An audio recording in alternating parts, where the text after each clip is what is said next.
Bueno, había adelantado que el milagro de Medellín de Colombia era un ejemplo de lo que es un proyecto que nace de una decisión política y que le cambia la vida real de los ciudadanos el día a día. Uno de los hacedores es el urbanista Gustavo Restrepo, que estuvo en Tucumán, a quien yo le dije que en realidad estaba más convencido que él era un humanista más que un urbanista, por la concepción que tiene del ser humano y porque él piensa las ciudades no como estructuras físicas, sino como forma de convivencia. Esta es la entrevista que grabamos con él. Gustavo Restrepo, muchas gracias por prestarte a este diálogo. No, pero un placer estar con ustedes. Te presentan, cuando uno se mete en internet, te presentan como un urbanista colombiano. ¿Bien? ¿Vos aceptás esa denominación? Yo prefiero ser el papá de Ricardo y de Laura. Bien. Y soy arquitecto de profesión, tengo en nuestra facultad terminamos como arquitectos urbanistas y tengo estudios en maestría en ingeniería de nuevos materiales. Me gustan mucho la investigación de materiales. Bueno, yo hoy te voy a demostrar en la entrevista que en realidad cuando te dicen que sos urbanista, en realidad se queda corto con la definición. Creo que vos sos un humanista y un moralista. Muchas que gracias. hace arquitectura, que hace urbanismo, porque partís de la concepción de la persona humana individual y grupal y a partir de ahí pensás en el urbanismo. Tiene todo sentido eso que estás planteando y te lo agradezco mucho. Y es, las ciudades no se deben a los edificios, se deben a las personas.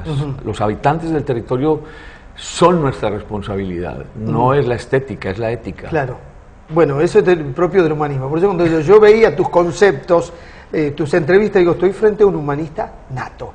Un muralista, un hombre que preocupado en la conducta, en el buen hacer, en la cordialidad. Y hablemos entonces sobre lo que ocurrió en Medellín, porque sos la cara visible de un grupo muy grande de trabajo que ha transformado Medellín en un lugar que era un lugar de violencia, de narcotráfico, de mala vida, de baja calidad de vida humana, en un lugar de calidad de vida y de felicidad de las personas concretas. Pero mira, yo pienso que la cara visible son los casi 2.800.000 habitantes de la ciudad. Yo creo que entre ellos el intendente, el alcalde para nosotros, sí, su equipo de gobierno y por supuesto un número muy importante de profesionales de todas las áreas, hemos logrado transformar a Medellín en una ciudad de esperanza, de posibilidades, una ciudad más digna, una ciudad que hoy prevalece el concepto de la vida, teniendo muchas cosas por superar, por supuesto, pero creo que lo interesante ahí es entender que preguntándole a la gente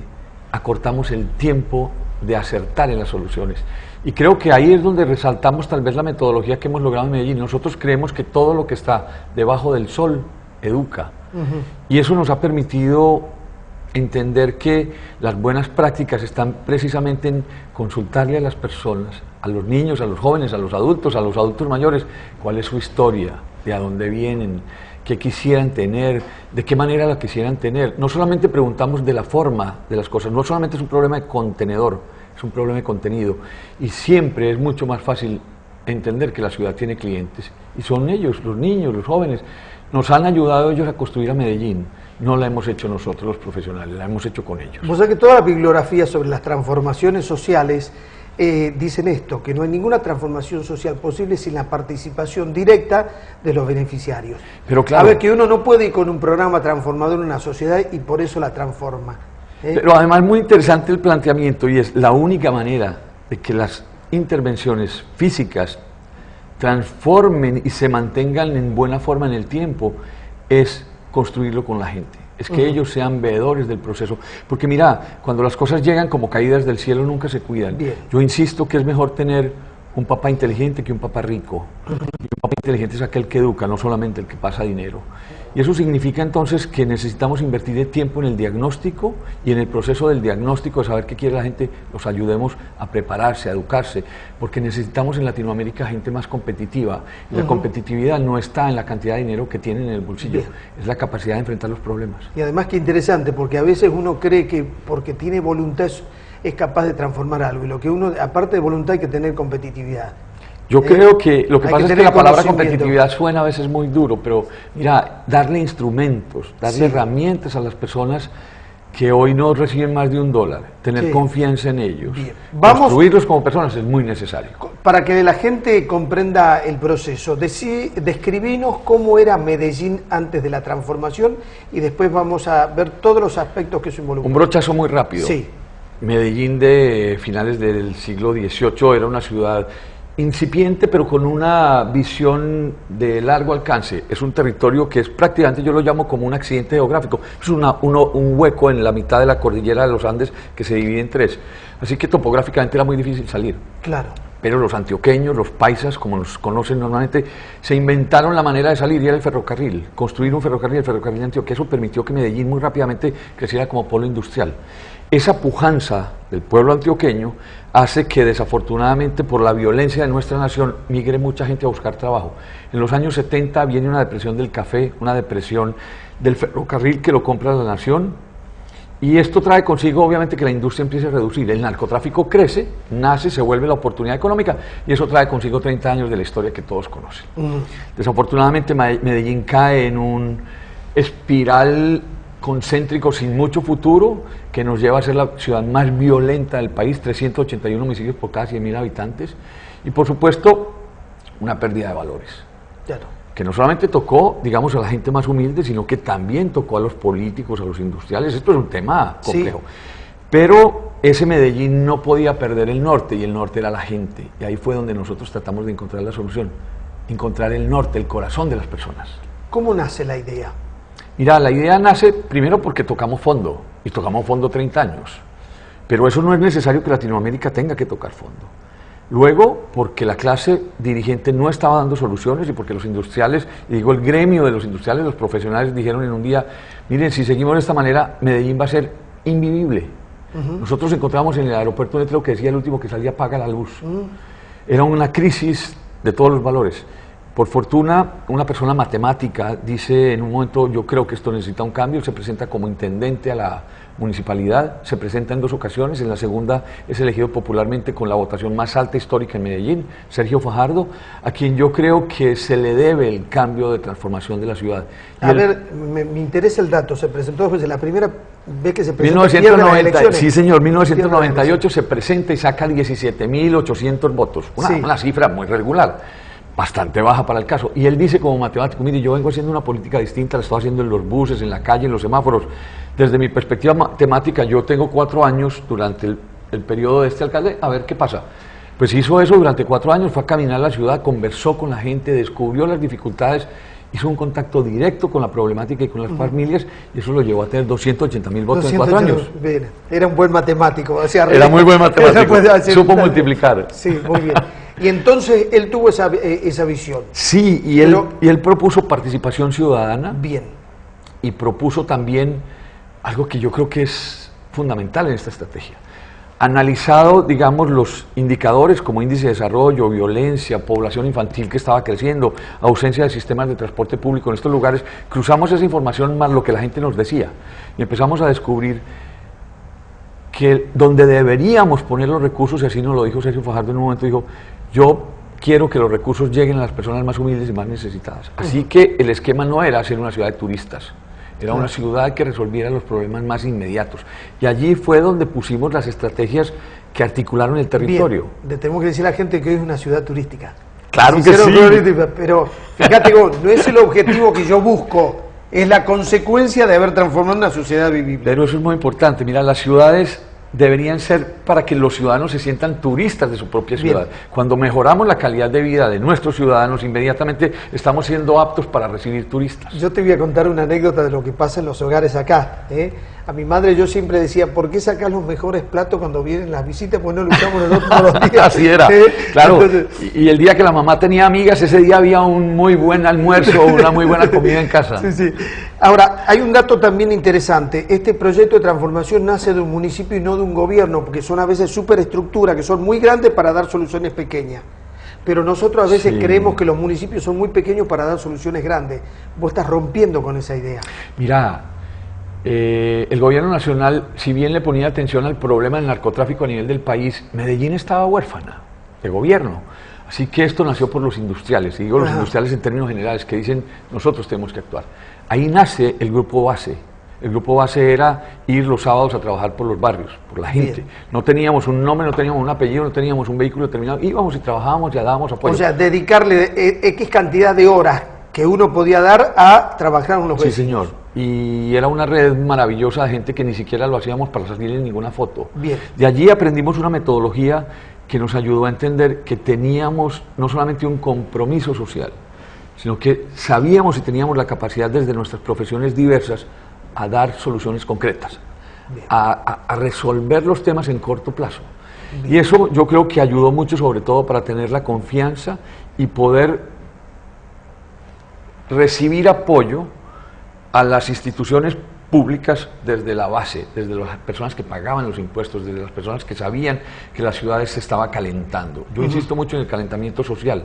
No solamente nos calentamos climáticamente, nos calentamos económicamente, nos calentamos socialmente. Medellín estaba muy caliente. Bien, pero qué interesante lo que estás contando, profesor. Primero fue como un acto de voluntarismo. Sí. En el voluntarismo se encontraron, se reconocieron. Cuando vieron la diversidad que tenían de conocimientos y todos con la misma voluntad, ahí comenzaron a planificar. O sea, no fue un genio que fue y planificó y los puso a todos dentro del proyecto. Esa es la parte más bonita. Claro, fue como un ser vivo que se fue desarrollando a medida que se iban dando las acciones concretas. Sí, y mira, lo interesante de este cuento es que cada comuna, nosotros estamos divididos en 16 comunas y en 4 corregimientos, los 382 kilómetros cuadrados de Medellín, donde están aferidos directamente 2.400.000 habitantes. Cada comuna, que está constituida por barrios, soñó su plan de desarrollo local, desde lo social, desde lo económico y desde lo físico. Eso significa que los proyectos a largo plazo están considerados allí, los de mediano y los de corto plazo, pensados por la comunidad, niños, jóvenes, adultos mayores. Esto sirve como instrumento para el plan de ordenamiento territorial, para lo que conocemos como el POT. Sí. Ese POT es una carta de navegación no solamente para la municipalidad, sino para los nuevos aspirantes a la política. Quiere decir que hoy es muy difícil para que un político llegue a ser alcalde de la ciudad si no se ha leído el plan de ordenamiento territorial, si no conoce lo que la gente soñó y quiere para su territorio. Sí. Así que esto ha dado dinámicas, ¿sabes de qué? De que la gente empezó a ser el gestor de su propio desarrollo. Claro. Gestor de su propio desarrollo. Yo creo que eso es muy importante, porque no solamente recibieron metros cuadrados de edificación, digamos, lo que valoramos como lo cuantitativo, sino que por el contrario nos fuimos educando como ciudadanos, y ahí estamos hablando de aspectos cualitativos. Bien. Eso es muy importante. Te hago una pregunta, cuando comenzó el proceso, ¿sabían cuánto tiempo les iba a llevar desarrollarlo? Digamos que teníamos obras que eran consideradas obras de confianza. Cuando nosotros llegamos al territorio, la gente tenía mucha distancia hacia nosotros, decían ellos que éramos tan corruptos como los últimos 50 años de historia. Y nosotros les pedimos un tiempo prudencial de 6 meses, les dijimos acompáñenos, después les dijimos denos un año, pero durante ese año hacíamos obras de confianza o mangos bajitos, las obras que se podían hacer fácil, rápido, que eran contundentes y que generaban confianza. Pero una biblioteca no se construye con menos de 2 años después. Claro. Entonces empezamos a planificar el territorio en los próximos siguientes 4 años y a cada intendente que entra se le entrega a la ciudad con una visión hoy de 12 años por delante. Medellín tiene un proyecto que se llama Bio 2030, o sea, está planificada a los próximos 25 años por delante. Años. Pero esto tiene además otra característica. Ninguno de los proyectos estructurantes hoy del área metropolitana tiene menos de 20 años por delante proyectado. Ya se inició con el río, ya se inició con el cinturón verde del territorio, y esos proyectos asumen que los próximos 5 intendentes tengan compromiso con esto. Te hacía esta pregunta porque cuando vos conversaste con gente a Tucumán me dijeron que de alguna manera sufriste como un impacto, una desilusión. Cuando vos le preguntás si alguien está dispuesto a iniciar un proceso de desarrollo, un trabajo que va a demorar 15 años. Acá no pensamos a 15 años. Mira, cuando Medellín tenía 1,5 millones de habitantes tampoco pensaba en eso, porque todavía la ciudad era una mancha de aceite. Eran partes de alguna manera estructuradas en un territorio con muchas franjas verdes. No se medían inclusive las dificultades. Es más, yo creo que pocas veces teníamos la capacidad de confrontarnos con otros territorios, con otras lecciones de vida.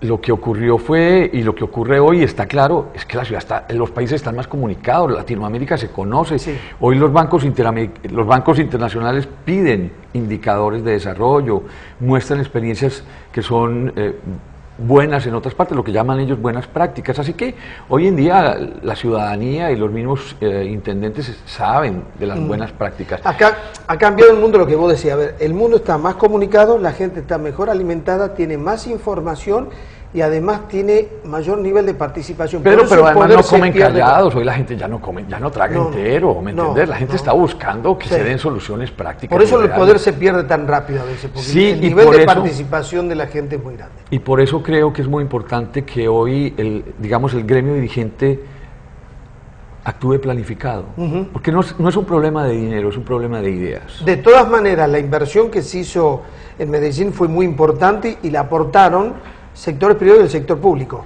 Sí, es una, digamos, asociación público-privada, digámoslo desde esa perspectiva, pero muy importante es que pagar impuestos. Si la gente paga los impuestos que son, pues hay más dinero para poder hacer las obras. Lo importante de eso hay que manejar bien los recursos. Claro. Dineros públicos deben ser sagrados, decía Sergio Fajardo, y con esto lo que digo es, la única manera de construir confianza en la gente es dar buen ejemplo. Y si tú tienes un gobernante que no da buen ejemplo, pues de ahí para abajo todos se venden, ¿no? Claro, pero por supuesto, pero te decía esto porque es bueno que le contés la anécdota a la gente cómo se hizo para recaudar ese dinero de los impuestos, porque se les pidió a las empresas más grandes que paguen los impuestos por adelantado.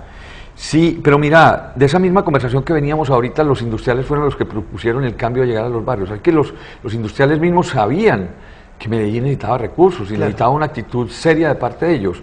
Sergio Fajardo los invita a que paguen impuestos y les dice además, hay un sacrificio, voy a pedirles impuestos y no voy a hacer obras estructurantes para ustedes, les voy a mejorar la movilidad, pero me van a disculpar, tenemos un territorio con unas enormes deudas sociales y la única manera de hacer esto no es un problema de igualdad, es un problema de equidad. Y ese recurso recibido por los impuestos, que al principio se pagaba sobre el 100%, el 75% de recaudo superó en los primeros 2 años el 100%. Y cuando miras hoy las tablas, no es que hayan aumentado los impuestos, hoy se recoge el 145% de lo que se recogía en esa etapa. Significa que una buena administración genera confianza, y cuando hay buena confianza se demuestra la ejecución concreta, real y respetuosa de los dineros públicos. Y eso es el mejor estímulo para los industriales, porque ven sus impuestos dando crédito. Bien, contar a la gente cómo está hoy Medellín. Medellín es una bella ciudad hoy, pero no solamente es una bella ciudad por la arquitectura, por la planificación a futuro, yo creo que es una bella ciudad por la actitud de la gente. Claro.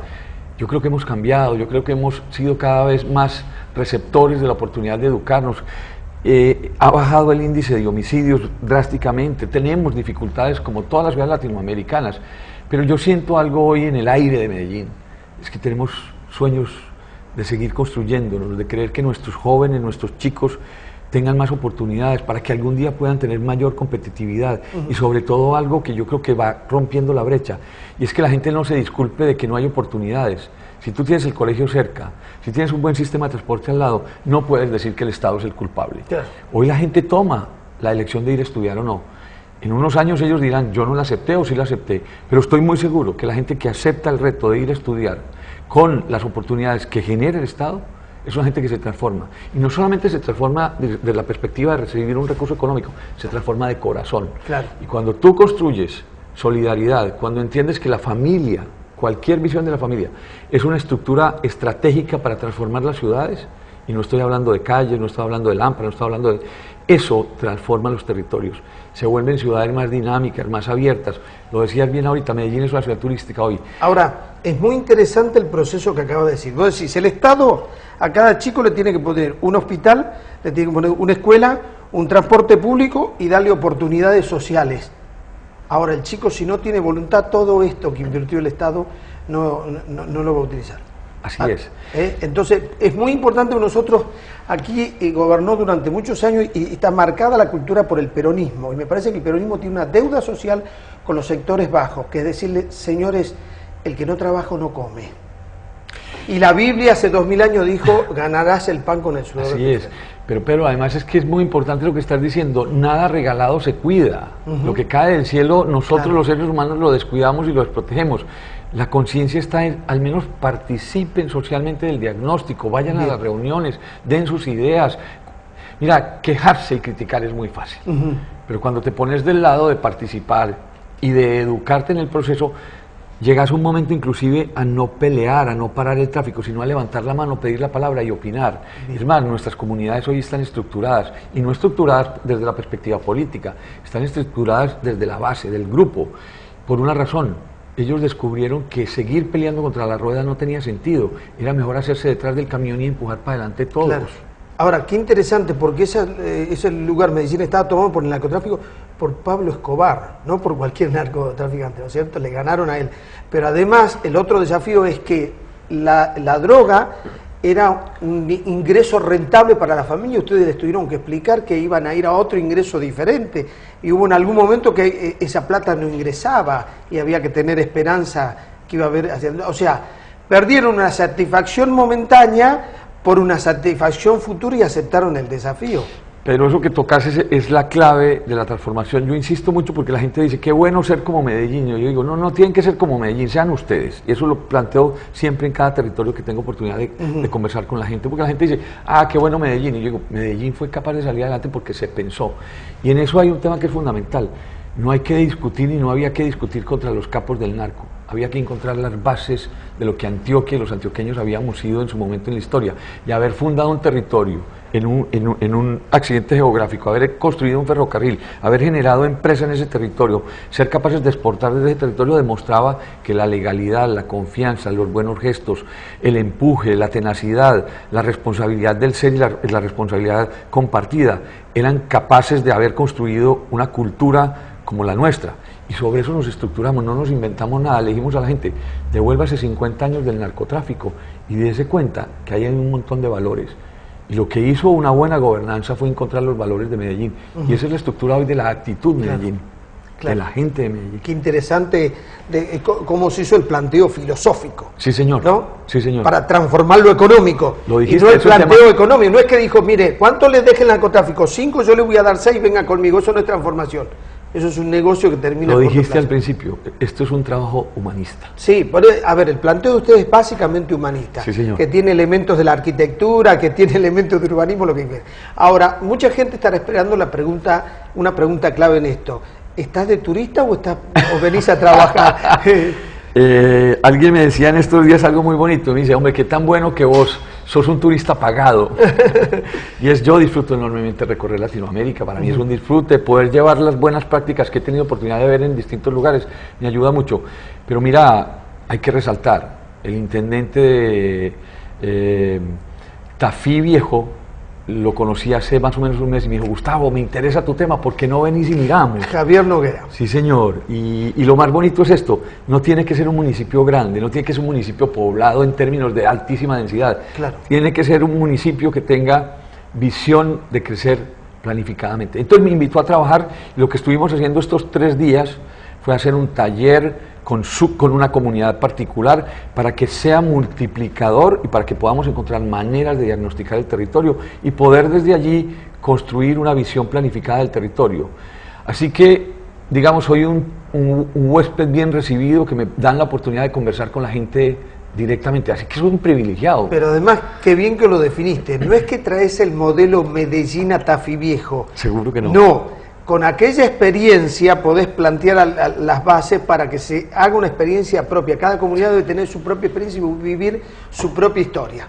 Porque los modelos trasplantados no funcionan en ninguna parte del mundo. En ninguna parte. En ninguna parte no hay ninguna bibliografía que diga que un modelo funcionó en otro. Tal cual. Pero además porque siempre nos acostumbrábamos a que nos vendían un modelo. Entonces además nos salía caro y no teníamos los repuestos. Bien. Cuando somos capaces de construir nuestro propio modelo, sabemos cuáles son los repuestos. Bien. Sabemos qué autoevaluarnos y qué corregir en el camino.